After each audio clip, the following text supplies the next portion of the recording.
Igicamunsi cyiza nshuti bakunzi ba Noran TV ndabasuhuza mbifuriza ibihe byiza bari mu Rwanda namwe muri hanze y'igihugu cy'u Rwanda mudukurikiye muri benshi cyane by'umwihariko mu karere k'ibiyaga bigari mu gihugu cya Uganda, Repubulika Demokarasi ya Kongo, Uburundi n'igihugu cya Tanzania. Ndabibona cyane gatanu kuri gatanu. Mujye mutwandikira muri comment mutubwire ko mudukurikiye cyangwa se mutubwire ko muri kumwe natwe muri comment section munsi y'iyi nkuru. Hanyuma utwandikire tubwire uti mpereye muri Mozambique, mpereye hana, tujye dukomeza twibanda muri gahunda z'amakuru ndetse n'ibiganiro byacu bitandukanye mba nkomeza kugenda mbagezaho gatanu kuri gatanu aho muba muhugiye mu mirimo itandukanye, nanjye magira ngo aya makuru ataza kubacika. Yitwa Madame Louise Mushikiwabo. Ni inkuru navuga ko ibabaje cyane kuri Madame Louise Mushikiwabo, n'umunyamabanga mukuru w'umuryango w'ibihugu bikoresha ururimi rw'igifaransa Organisation Internationale de la Francophonie. Akaba u Rwanda rwaraherutse kumutangaho umukandida ugomba kuzaruhagararira amatora ateganyijwe i Cambodge muri uyu mwaka. Rero mu by'ukuri kugira ngo azakomeze ayobore uyu muryango wa Organisation Internationale de la Francophonie ufite icyicaro i Paris mu gihugu cy'Ubufaransa.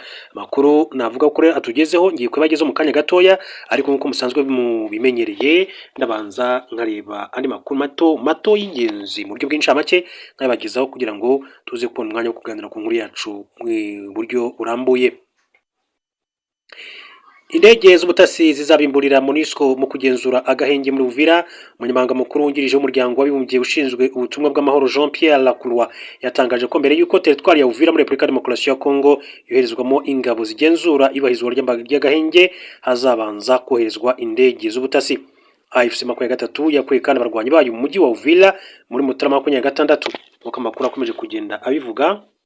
Nk'uko makuru kandi yakomeza kugenda abishimangira, mama 23 yakuye abarwanyi bayo mu mujyi wa Uvira muri Mutarama 26 isaba ko boherezwamo ingabo zitagira uruhande zibogamiraho kugira ngo abaturage kandi bawutuyemo bizere ko batazongera kandi kugirirwa nabi n'ihoro ry'ingabo za leta ya RDC. Akanama Karongi gashinzwe umutekano kahaye ingabo ziri mu butumwa bw'amahoro bw'uyu muryango muri Repubulika Demokarasi ya Kongo MONUSCO inshingano yo kujya kugenzura ibahirizwa ry'agahenge muri Uvira. AFC 23 kandi na leta ya RDC birabyemera. Lacroix uri mu ruzinduko rw'akazi muri RDC ku itariki ya 10/26 yatangaje ko kohereza ingabo muri Uvira bizakorwa mu byiciro kandi ko mbere na mbere azabanza koherezwa indege z'ubutasi mu rwego rwo gushaka amakuru kuri iki gice. Uyu muyobozi kandi yagaragaje ko hari mu ngenge ko kajugujugu zoherejwe abasirikare muri Uvira hatarakorwa ubutasi zishobora kandi kuraswa. Yasabye umuryango mpuzamahanga kwizeza izi ngabo ku mutekano wazo utazahungabanywa mu gihe zizaba zatangiye kugenzura kandi bahirizwa ry'agahenge. Yagize ati ntituzohereza kajugujugu kugira ngo zijyane abantu bacu hari ibyago nk'ibyigeze kandi kuba cyangwa se ibya drone zihari. Ibi ni ibintu by'ingenzi cyane kandi ubwo nahuraga ati n'abahagarariye ibihugu byabo kuri wa kabiri nabasabye ubufasha kugira ngo duhabwe iki cyizere vuba bishoboka. Iki ni cyo rero dusaba mbere yo kohereza ingabo muri Uvira. Lacroix yasobanuye ko indege zikora ubutasi zizajya kandi zihaguruka ku kibuga mpuzamahanga cy'indege cya Goma kigenzurwa n'ihoro rya mama 23, ariko ntiyasobanuye niba hari gahunda yo kugifungura vuba kuko gifunze kuva muri Mutarama 25. Agaragaje ko icyiciro cyayo cyo kohereza indege z'ubutasi muri Uvira nikirangira azakurikiraho icyo kohereza kandi abasirikare bake, hanyuma bazagenda bongerwa hashingiwe ku buryo kandi umutekano uzaba uhagaze.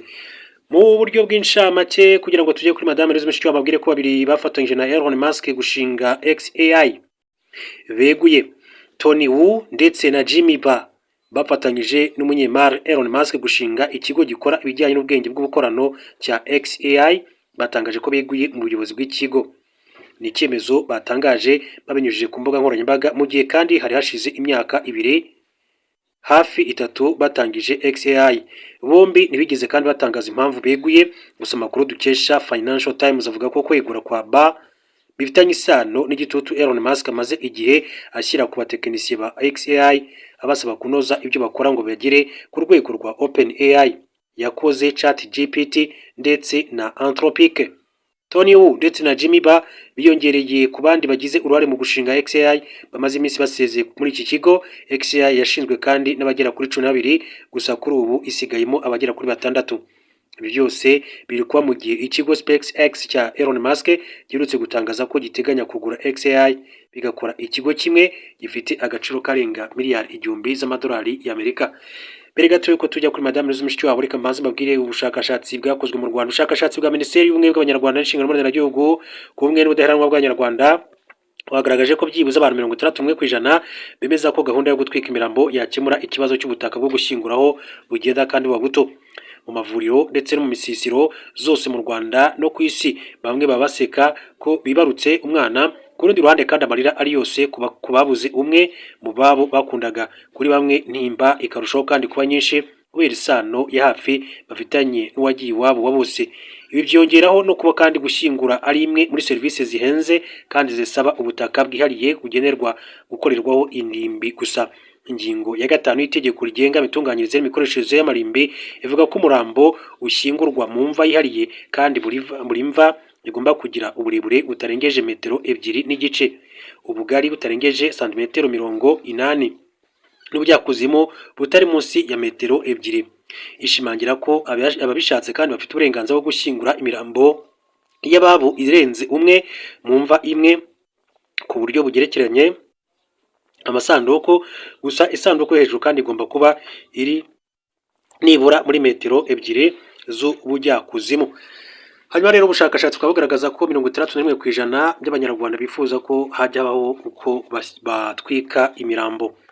Hanyuma rero katujye ku nkuru kuri Madame Louise Mushikiwabo. Inkuru yababwiye yabaye Minisitiri w'Abanyamahanga mu Rwanda, yabaye Minisitiri w'Itangazamakuru, ubu ngubu n'umunyamabanga mukuru w'umuryango w'ibihugu bikoresha ururimi rw'Igifaransa. Madame Louise Mushikiwabo, amakuru nk'uko amakuru atugera akomeza kugenda abishimangira. Urabizi ko u Rwanda aciye iminsi mike rumwemeje ko agomba kuzongera kuruhagararira amatora n'undi y'umuryango wa Organisation Internationale de la Francophonie. Bivuga ko ari umunyamabanga mukuru wa OIF Madame Louise Mushikiwabo atangaza ko ubutegetsi bwa Repubulika ya Demokarasi ya Kongo butishimiye kubona umunyarwandakazi ayoboye umuryango w'ibihugu bikoresha Igifaransa, kugeza aho perezida w'iki gihugu Felix Antoine Tshisekedi atakifuza ko bahura. Mushikiwabo yagarutse ku mibanire ye na leta ya Kinshasa, umunyamabanga mukuru wa OIF, mu kiganiro yagiranye na Jeune Afrique. Ni ikiganiro kibanze ku cyemezo u Rwanda ruherutse kandi gufata cyo kongera gutanga Mushikiwabo nk'umukandida kuri uyu mwanya wa OIF. Mushikiwabo yagaragaje ko natorwa hari byinshi yiteguye gukora muri manda ya 3, ndetse ashimangira ko hari ibihugu byamaze kandi kugaragaza ko bimushyigikiye ubwo yirinze kuvuga ibyo ari byo. Mushikiwabo azongera kandi guhatanira kuyobora OIF mu gihe u Rwanda akomokamo rutabanye neza na Repubulika ya Demokarasi ya Kongo ndetse n'u Burundi kandi ari ibihugu binyamuryango. Muri iki kiganiro abajijwe niba adafite impungenge ko ibi bihugu bishobora gufata icyemezo cyo kudashyigikira kandidatire ye, Mushikiwabo ati buri matora agira abayarwanya ndetse hari n'abayakoresha nk'amahirwe yo kugera ku nyungu zabo za politike. Birumvikana iyi kandidatire ntivugwaho rumwe na Repubulika ya Demokarasi ya Kongo kandi ibyo ntibyatungurana. Uku kuyirwanya ati nari nakubonye ariko ni bimwe mu bigize umukino. Mu mpera za Mutarama 2023 guverinoma ya RDC yatangaje ko izatanga umukandida uzahatana na Mushikiwabo ku buyobozi bwa OIF. Mushikiwabo yabajijwe niba aya makuru ayazi, asubiza agira ati ni byiza ibihugu bizabasha kwihitiramo, mubireke ati bazatore. Mu by'ukuri ntekereza ko guhatana ari byiza kuri OIF, ati bizana impinduka mu muryango wacu, ni byiza, nge nta gihunga mfite ati kuri kandidatire ndetse n'aya matora. Ikindi Mushikiwabo kandi yabajijweho ni umubano afitanye na leta ya Kinshasa mu gihe u Rwanda kandi akomokamo rutabanye neza n'iki gihugu. Yavuze ko ntabwo ari ibanga ati kuba umunyarwanda ayoboye umuryango nka OIF ntabwo ari ibintu bishimisha abayobozi ba Kongo kandi ntacyo bintwaye. Felix Tshisekedi ni umwe mu bakuru b'ibihugu bigize umuryango ba mbere ati nagendereye ubwo nari ngeze muri OIF, nyuma twahuye kandi inshuro nyinshi i Paris, Addis Ababa muri Ethiopia ndetse na Washington. Yakomeje avuga ko byagezaho kuri ubu atagishaka ko duhura. Mushikiwabo yabajijwe niba iyi ariyo mpamvu rero adaherutse gusura Repubulika ya Demokarasi ya Kongo kandi iri mu banyamuryango ba OIF. Yavuze ko impamvu adasura iki gihugu ari uko nta butumire ahabwa. Ati ni ukubera ko ubutegetsi bwa Kinshasa butantumira abanyekongo kandi nibantumira nzajyayo, nzi uburyo Repubulika ya Demokarasi ya Kongo ari ingenzi ku muryango wacu ndetse ni kimwe mu bihugu byungukira cyane muri gahunda zishyirwa mu bikorwa na OIF mu bijyanye n'ingengo y'imari igenerwa uburezi, umuco, amahoro no guteza imbere uburinganire hagati y'abagabo ndetse n'abagore. Umuryango Panzi uyoborwa na Denis Mukwege washinzwe muri 2020 nk'imwe muri gahunda zigize umushinga La Francophonie avec elle. Kubw'ibyo mfata Repubulika ya Demokarasi ya Kongo umunyamuryango w'ingenzi ugomba kandi kugira uburenganzira n'ijambo mu muryango, ariko ibihugu biramutse kandi bivanze ibibazo bifitanye n'ibindi ati mu mikorere y'imiryango ihuza ibihugu naho twagera. Kwa 12 Mutarama 2025 nibwo Perezida Paul Kagame yafashe icyemezo cyo kongera gutanga Madame Louise Mushikiwabo umukandida ku mwanya w'umunyamabanga mukuru w'umuryango OIF uhuza ibihugu bikoresha igifaransa. Kugeza ubu Abdou Diouf wo muri Senegal niwe wabaye umunyamabanga mukuru wa OIF igihe kirekire, ni ukuvuga hagati ya 2003 na 2014 yayoboye manda eshatu. Louise Mushikiwabo yatowe bwa mbere umunyamabanga mukuru wa OIF muri 2019. Manda ya kabiri yayitorewe kandi mu gushyingo 2022 mu nama ya 18 yahuje abakuru b'ibihugu na za guverinoma umuryango mpuzamahanga w'ibihugu bikoresha igifaransa, Organisation Internationale de la Francophonie. OIF yateraniye i Djerba mu gihugu cya Tunisia. Yani makuru ducamo twihuta, reka mbabwire kuri inkuru ivuga kuri South Africa. Mbabwire ko Afrika y'Epfo yateranye amagambo na Repubulika Demokarasi ya Kongo kubera amabuye y'agaciro yategetse Donald Trump. Mu nama yiga ku ishoramari mu bijyanye n'ubucukuzi bw'amabuye y'agaciro izwi nka Indaba Mining yabaye guterana amagambo bikomeye cyane ubwo Minisitiri witwa Gwede Montashe wo muri Afrika y'Epfo yamaganaga amasezerano y'amabuye y'agaciro Repubulika Demokarasi ya Kongo yagiranye na Amerika, ashimangira ko hakenewe ubumwe bw'umugabane mu micungire y'umutungo wa Afrika. Minisitiri w'ubucukuzi bw'amabuye y'agaciro w'ibikomoka kuri peteroli Gwede Montashe yagonganye na mugenzi we wa Kongo mu nama ya Africa Mining Indaba kubera amasezerano y'amabuye y'agaciro y'ingenzi Kongo yagiranye na Leta Zunze Ubumwe za Amerika mu mwaka ushize 2025. Mu nama Minisitiri yabereye kandi mu muhezo Indaba muri Cape Town ku cyumweru. Uyu Minisitiri Montashe yashinje Repubulika Demokarasi ya Kongo kwicuruza cyangwa se ibijya gusa nkabyo nk'uko abasesenguzi babiri bo muri Afrika y'Epfo babibonye. Hanyuma itera amagambo kandi babitangaza Minisitiri w'ubucukuzi bw'amabuye y'agaciro muri Repubulika Demokarasi ya Kongo yitwa Louis Watum Kabamba yagaragaje nk'umuntu usuzuguwe cyane, ariko akomeza kwihagararaho avuga ko ayo masezerano afitiye inyungu igihugu cye cya Repubulika Demokarasi ya Kongo. Nyuma mu biganiro bifunguye bibiri birimo abaminisitiri bombi, Kabamba yongeye kandi gushyigikira amasezerano avuga ko atari inyungu ku ruhande rumwe kandi ko Repubulika Demokarasi ya Kongo itigeze igurisha amabuye y'agaciro yayo ku busa.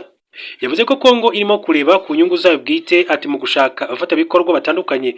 Avuga ko Ubushinwa bwihariye kugura isoko ry'umuringa Copper wa Afrika nk'urugero. Amasezerano ya Leta Zunze Ubumwe za Amerika aha Amerika uburyo bwo kubona amabuye y'agaciro y'ingenzi ya RDC ku ngurane y'amasezerano y'amahoro Donald Trump yagizemo uruhare hagati ya RDC n'u Rwanda akomeje kuba ingorabahizi kuyubahiriza.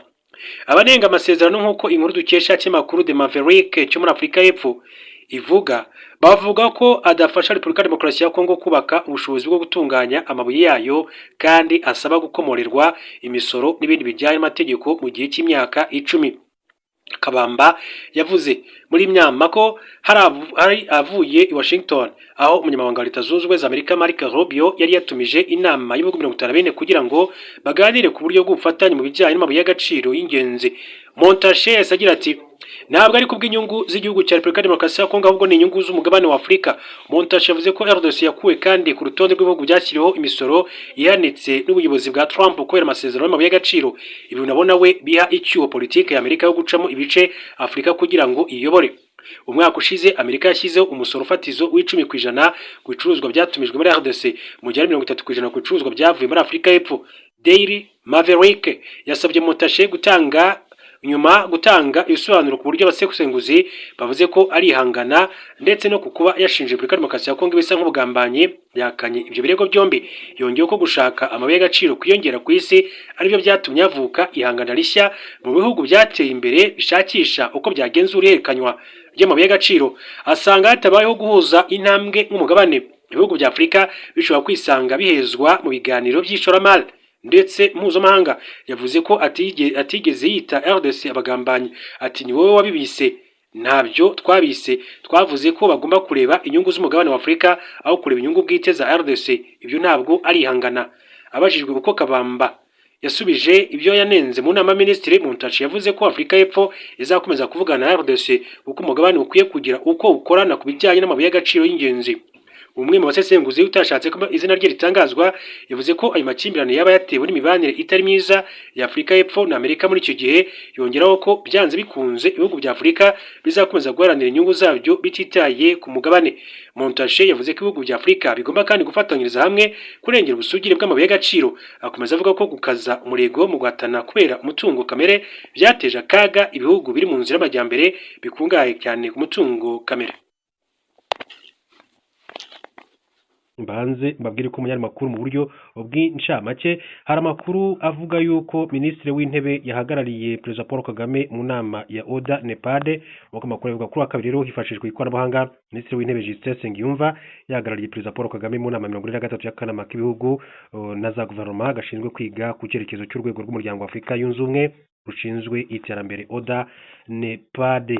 Hanyuma kandi mu makuru mu buryo bw'incamake hari amakuru avuga yuko umugabo yishe umukobwa we amurashe nyuma y'impaka kuri Donald Trump. Umukobwa w'umwongereza warashwe akicwa na se ubwo yari yamusuye iwe muri leta ya Texas kuri uwo munsi. Yari yabanje kandi kujya impaka na se kuri perezida wa Amerika Donald Trump nk'uko isuzuma ry'urukiko ryabyumvise. Yitwa Reese Harrison wo mu gace ka Cheshire mu Bwongereza yarashwe mu gatuza tariki ya 10 Mutarama 2025 arapfa ubwo yari mu gace ka Prosper hafi y'umujyi wa Dallas muri Amerika. Polisi y'uwo mujyi yakoze iperereza ku icwa ry'uyu mukobwa w'imyaka 23 ariko nta rubanza rw'ubwicanyi rwari rwashyizwe kuri Reese Harrison kuko inteko iburanisha yavuze ko atakurikiranwa. Ukundi kumvwa gushya ubu kurimo n'urukiko rubavuga ko rw'Cheshire mu Bwongereza nk'uko amakuru akomeza kugenda bishimangira nuko umukunzi wa Reese Sam Rito yavuze ko habaye guharira gukomeye cyane kuri Trump ndetse wariho yitegura kurahira kuri manda ya kabiri nk'uko aya makuru akomeza kugenda abivuga ni muri leta zunze ubumwe za Amerika. Hanyuma rero mu yandi makuru akomeza kugenda avugwa mu buryo bw'incamake kugira ngo twinjire ku nkuru yacu reka mbabwire ko muri leta z'ubumwe za Amerika witwa Donald Trump akaba yatangaje ko ashobora guhagarika ifungurwa ry'ikiraro gihuza leta zunze ubumwe za Amerika na Canada kugeza igihe Washington izaba kandi yishyuwe byuzuye ku bintu byose. Yavuze ko yahaye umuturanyi wayo wo mu majyaruguru. Ikiraro cyitwa Gordie Howe gihuza intara ya Ontario muri Canada ndetse na leta Michigan muri Amerika kizafungurwa kugeza igihe Ottawa izaba kandi ifata leta zunze ubumwe za Amerika mu buryo bukwiye n'icyubahiro dukwiye, niko Trump yanditse ku mbuga nkoranyambaga. Nk'uko kandi bigaragara ku rubuga rw'umushinga iyubakwa ry'ikiraro riri gutegurwa guterwa inkunga na leta ya Canada ariko kizaba ari umutungo rusange wa Canada ndetse na leta Michigan. Senateri wa Michigan yitwa Elisa Slotkin wo mu ishyaka ry'Abademokrate yavuze ko gufunga uwo mushinga w'igikorwa remezo gifite akamaro gakomeye cyane byaba bibi cyane ku bukungu bwa leta yacu. Yavuze ko iki cyemezo kandi gishobora kugira ingaruka zikomeye cyane. Mu butumwa yashyize ku X agira ati ibiciro biziyongera ku bucuruzi bwo muri Michigan n'urujya n'uruza rw'ibicuruza rugabanuke, mu by'ukuri hazabaho kandi igabanuka ry'akazi. Ntiharamenyekana neza uko Trump ashobora kandi guhagarika ifungurwa ry'iki kiraro ariko yavuze ko ibiganiro byakabaye kandi bitangira atabisobanuye birambuye. Ikiraro cyambuka mugezi wa Detroit biteganyijwe ko kandi kizafungurirwa imodoka nyuma y'isuzuma rya nyuma muri izi ntangiriro z'uyu mwaka. Kubaka iki kiraro kandi byatangiye muri 2018 ariko uyu mushinga umaze imyaka irenga 10 utera impaka hagati y'ibihugu byombi Canada ndetse na Amerika. Bigereranywa ko kucyubaka byatwaye miliyari 6 miliyoni magana z'amadolari Amerika ya Canada plutôt nk'uko byatangajwe n'ikigo cy'itangazamakuru cya Canada Canadian Broadcasting Corporation CBC. Mu itangazo yashyize ku rubuga rwe rwa Truth Social, Trump yavuze ko Amerika yagombye gutunga byibura 1/2 cy'umutungo ko Canada ifite uruhande rw'ikiraro rwo muri Canada n'urwo muri Amerika. Ikigo cyubatse uyu mushinga cyitwa Windsor-Detroit Bridge Authority gifitwe 100% na guverinoma ya Canada nk'uko bigaragara ku rubuga rw'umushinga. Bwana Trump yanditse ati guverinoma ya Canada yumva gusa ko nge nka perezida wa Amerika nyemerera gusa kungukira kuri Amerika. Yongera ati sinzemera ko iki kiraro kandi gifungurwa kugeza igihe Amerika kandi izaba yishyuwe byuzuye ku bintu byose twabahaye. Yanagaye wahoze ari perezida Barack Obama kuba kandi yaremeye ko batangira kubaka iki kiraro hadakoreshejwe icyuma na kimwe cyo muri Amerika. Ariko umukuru w'agace ka Windsor muri Ontario ku ruhande rwa Canada rw'ikiraro Drew Dickens yabwiye CBC ko ibyo Trump avuga atari byo. Yagize ati birenze ukwemera, sinshobora kandi kwizera ibyo ndimo gusoma. Umuryango wa Mulroney abanyamerika banyiri indi kiraro ati kiri hafi kizwi nka Ambassador Bridge nacyo gihuza Detroit na Canada basabye Trump mu gihe cya manda ye ya mbere guhagarika iyubakwa ry'iki kiraro gishya, bavuga ko kibangamira kandi uburenganzira bwabo bonyine bwo gukusanya imisoro y'abagicaho. Mu gusubiza kandi uwo muryango icyo gihe, Trump n'uwari minisitiri w'intebe wa Canada Justin Trudeau basohoye kandi itangazo bahuriyeho rivuga ko iki kiraro gishya ari umuyoboro w'ubukungu w'ingenzi cyane hagati y'ibihugu byombi. Guverineri wa Michigan wo muri ishyaka ry'Abademokrate yitwa Gretchen Whitmer yabaganye iterabwoba rya Trump ryo guhagarika ifungurwa ry'ikiraro, avuga ko ari ingenzi kandi ku mirimo muri leta ayobora. Ku wa mbere, Trump yagarutse ku makimbirane aherutse kandi mu bucuruzi hagati y'ibihugu byombi, avuga ko imisoro Canada imaze kandi imyaka myinshi cyane ishyira ku bicuruzwa byacu by'amata ntiyakwihanganirwa. Yavuze kandi ko amasezerano y'ubucuruzi Canada yasinye n'Ubushinwa mu kwezi gushize azasenya Canada burundu, ariko Slotkin yasubije kuri ibi avuga ko impamvu yonyine Canada kandi yari hafi kugira amasezerano y'ubucuruzi n'Ubushinwa ari uko Trump yayikubise bikomeye cyane mu gihe cy'umwaka wose. Yongeye ko Canada ari inshuti atari umwanzi kandi asezeranya gukora ibishoboka byose kugira ngo umushinga usubire ku murongo nk'uko bikomeza kugenda bigarukwaho. Ikaze muri amakuru duce mu gihugu cya Uganda rero babwire ko ni inkuru y'akababaro ku Banyarwanda bose, ni inkuru y'akababaro by'umwihariko kuri General Muhoozi Kainerugaba nyuma yo gutakaza undi musirikare wa kabiri mu gihe rwose kitarenze n'icyumweru. Uganda, undi musirikare mukuru yapfuye ajya gushyingura uwari umugaba wungirije w'ingabo zirwanira ku butaka. Major General Deus Sande wari umuyobozi wa diviziyo irwanisha imodoka z'intambara ikorera mu gace ka Masaka muri Uganda yapfuye ubwo yari mu rugendo ajya gushyingura mugenzi we. Amakuru yatangajwe n'umuvugizi w'igisirikare cya Uganda Chris Magezi avuga ko Major General Deus Sande yapfuye mu gitondo cyo kuri wa gatatu tariki ya 11 Gashyantare 2026 ahagana saa 9:45. Chris Magezi yakomeje avuga ko Major General Deus Sande yari mu nzira agana mu murwa mukuru Kampala kugira ngo rero yitabire umuhango wo gushyingura Major General Francis Takirwa wari umugaba wungirije w'ingabo zirwanira ku butaka nawe uherutse kwitaba Imana. Yavuze ko ubwo Major General Deus Sande yarageze muri aka gace ka Mpigi yagize ikibazo cyo guhumeka apfa ubwo yageragezaga kandi kumujyana ku bitaro. Igisirikare cya Uganda kijeje ko hagiye gukorwa isuzuma kugira ngo hamenyekane ikice nyakwigendera ndetse kandi kihanganisha umuryango we. Major General Deus Sande apfuye akurikira Major General Francis Takirwa witabye Imana ku itariki ya 7/26 azize uburwayi. Tragedy has struck the UPDF family again, and with deep sorrow we confirm the sudden passing of the UPDF Armored Division Commander Masaka Major General Deus Sande early this morning in Mpigi at around 3:45 hours. He was on his way to Kampala to attend the funeral services of Major General Francis Takirwa. Akaba rero aribyo byakomeje kugenda bivugwa rero n'inkuru ya kababaro cyane ku gisirikare.